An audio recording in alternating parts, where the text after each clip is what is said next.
সাগর, এই কাঠ ফাটা রোদে কোথায় গিয়েছিলি সাইকেল চেপে? এই তো কিছুক্ষণ আগেই এলি শহর থেকে। কোথায় একটু জিরোবি, তা না টই টই করে ঘুরে বেড়াচ্ছিস। বলি, একটা অসুখ বিসুখ হলে সেই তো আমাকেই রাত জেগে সেবা শুশ্রূষা করতে হবে নাকি?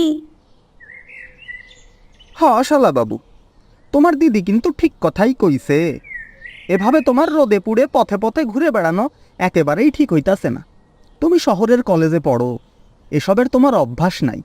শরীর খারাপ হইতে কতক্ষণ? না জামাই বাবু, তোমাকে আর স্মার্ট করা গেল না।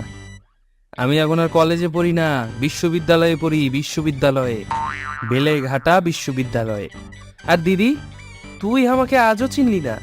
একটু রোদে ঘুরে অসুখে পড়বে এমন ননির পুতুল তোর ভাই না। হয়েছে হয়েছে, তুমি যে কত বীর পুরুষ তা এই বয়সে আর নাই বা শুনলাম তোমার কাছ থেকে। তোমাকে কোলে পিঠে করে মানুষ করেছি আমি, সেটা ভুলে যেও না। তা আমার স্মার্ট শ্যালক, জানতে পারি কি তুমি আমার চক্রযানে চেপে কোথায় গিয়েছিলে? লাইব্রেরিতে গিয়েছিলাম গো জামাই বাবু, একটা গল্পের বই আনতে। আমার আবার গল্প না পড়তে পারলে রাতে ঘুম হয় না, আর গল্প শোনাতে না পারলে পেটের ভাত হজম হয় না। সে না হয় বুঝলাম, কিন্তু আমাদের বাড়িতে তুমি গল্প শোনাবেটা কাকে? তোমার দিদির বা আমার কারোরই তোমার বকবক শোনার সময় নাই। সেটা নিয়ে তোমাকে ভাবতে হবে না গো জামাই বাবু, আমার শ্রোতা মণ্ডলী এই এলো বলে।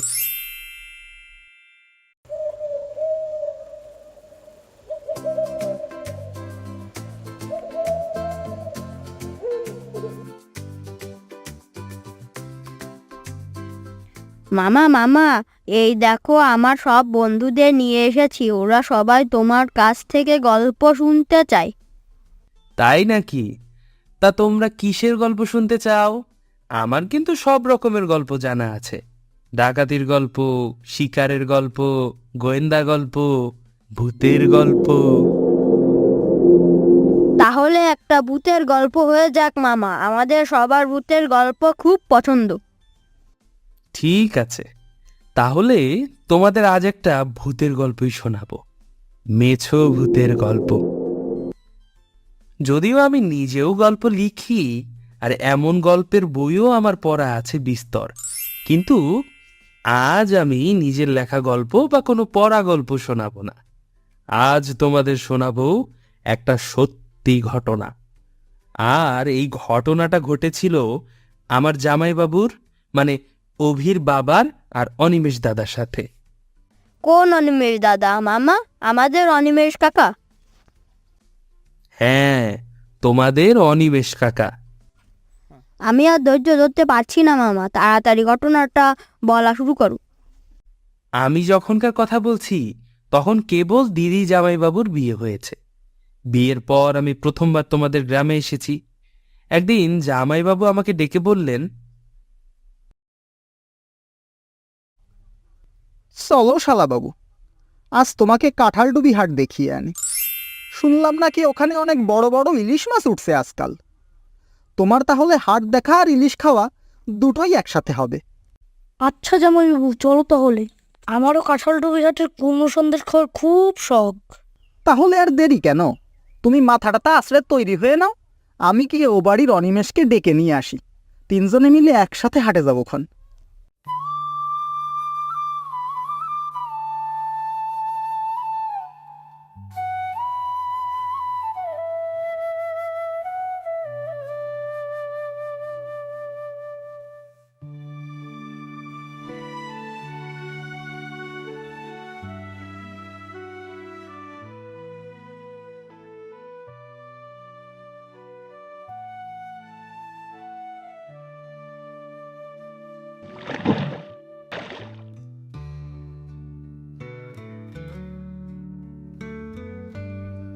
আমাদের কিন্তু খুব তাড়াতাড়ি হাটে পৌঁছতে হবে।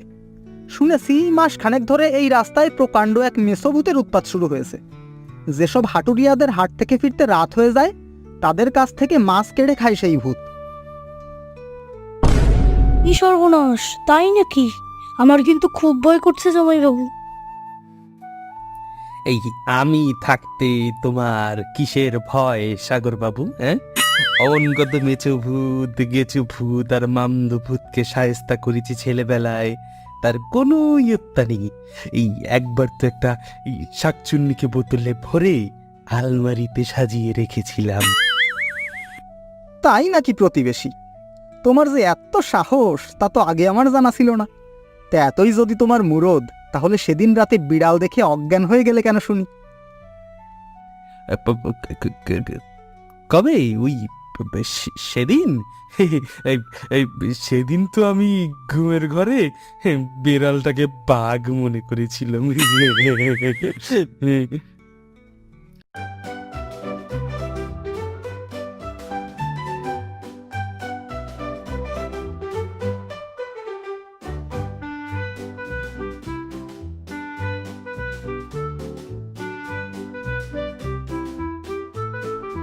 শালা বাবু, ইলিশ মাছ তো কেনা হলো, বাজারও করা শেষ। এবার তোমার কুমড়ো সন্দেশের দিকে যাওয়া যাক, চলো। চলো তাহলে সাগর বাবু, আমিও খাবো আজকে কুমড়ো সন্দেশ।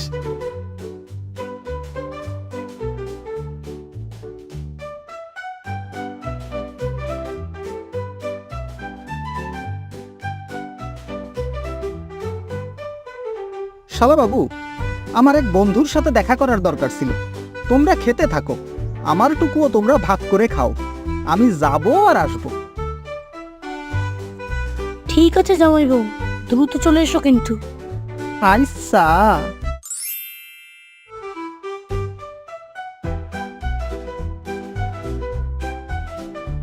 এই তো অমৃত ভাইয়াও ফিরে এসেছে। চলো তাহলে বাড়ির দিকে পা বাড়ানো যাক। হ্যাঁ চলো, বেশি দেরি হলে আবার মেছো ভূত বেরিয়ে পড়বে।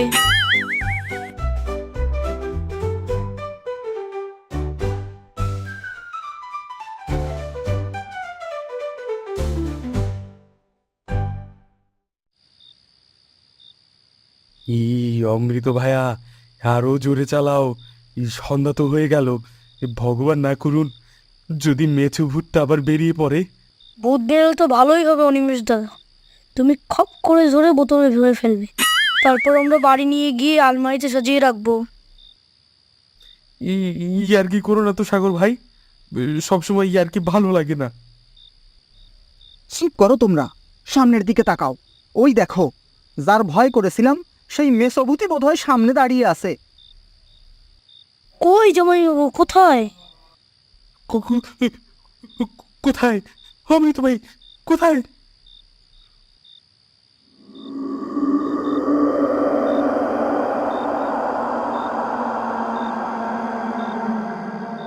ও অমৃত ভাইয়া, ওটা কে?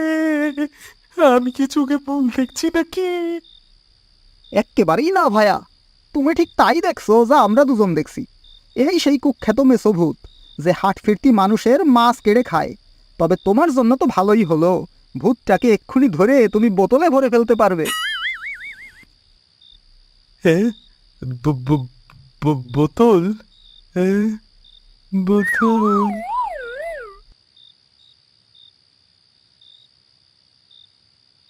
জামাইবাবু, বোতল বের তো মূর্ছা গেল, এখন আমরা কি করব? এত সাত করে কেনা ইলিশ মাছ দুটোকে শেষ পর্যন্ত এই মেছো ভূতকে দিয়ে দিতে হবে? জীবনে বেঁচে থাকলে এমন ইলিশ অনেক খাওয়া যাবে শালাবাবু।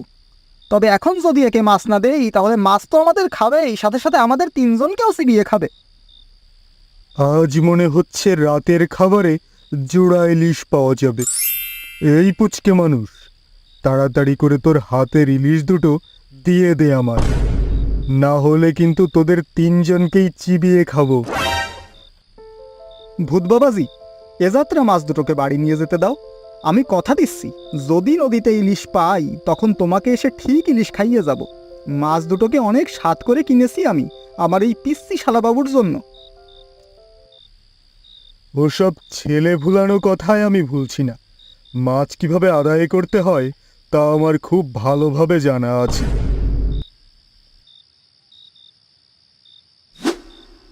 যদি প্রাণে বসতে চাস তো মাছ দুটোকে আমার মুখের ভিতরে ফেলে দে, না হলে আমি কিন্তু তোকেই গিলে খাবো। হ্যাঁ।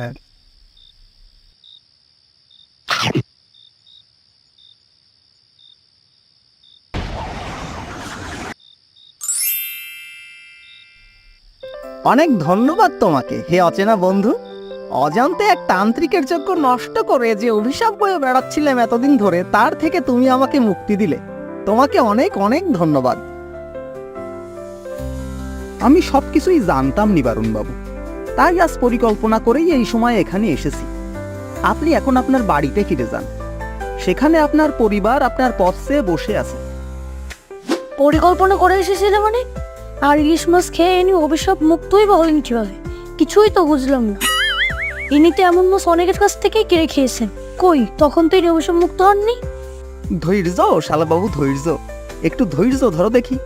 আমাদের বীর পুরুষকে আগে কাঁধে করে বাড়িতে নিয়ে যাই, তারপর সবকিছু খুলে বলবো। তারপর কি হলো মামা? বাড়িতে এসে বাবা কি বলেছিল?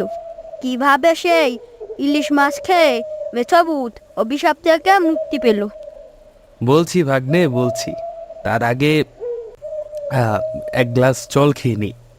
একটানা বকবক করতে করতে গলাটা একেবারে শুকিয়ে গেছে।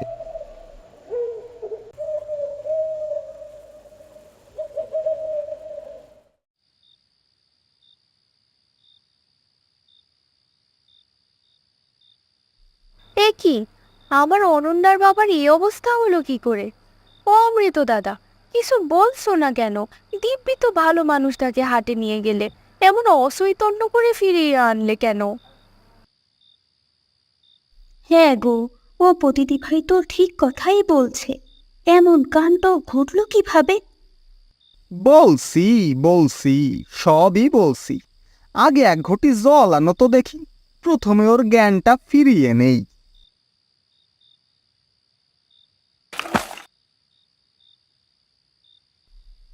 ভূত, ভূত, মেচে ভূত, অমৃত ভাইয়া, এই মাছ দুটো ওদের দিয়ে দাও, না হলে আমার ঘাড় মটকে দেবে।